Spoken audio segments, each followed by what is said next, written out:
আউযু বিল্লাহি মিনাশ শাইতানির রাজিম বিসমিল্লাহির রহমানির রহিম।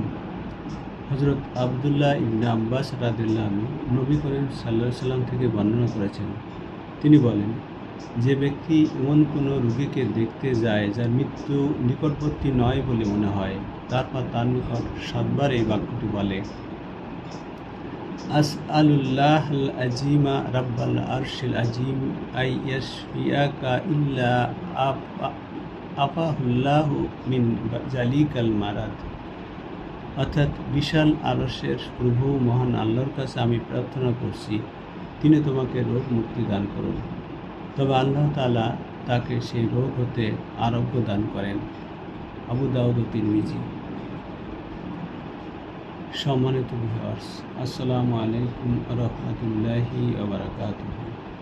আজ ৩০শে মার্চ সোমবার, ১৬ই চৈত্র ১৪৩২ বঙ্গাব্দ, ১০ই শাওয়াল ১৪৪৭ হিজরি। আমি আপনাদের সামনে রিয়াদুস সালিহিনের ২য় খণ্ড থেকে ৯০৭ নম্বর হাদিসটি পাঠ করেছি। এ হাদিসে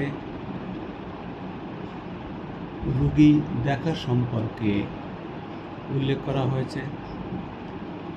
এর পূর্ববর্তী কয়েকটা হাদিস আমরা দেখেছি একজন মুসলমানের দায়িত্ব সম্পর্কে। রোগীকে দেখতে যাওয়া ৫টি দায়িত্বের মধ্যে একটি দায়িত্ব। দেখতে গেলে কি বলতে হবে, এই হাদিসে সুন্দরভাবে বর্ণনা করা হয়েছে। আল্লাহ পাক আমাদের হাদিসকে স্মরণ রাখার এবং সেই অনুযায়ী কাজ করার তৌফিক দান করুন, আমিন। চ্যানেলটি সাবস্ক্রাইব করতে ভুলবেন না প্লিজ। ধন্যবাদ।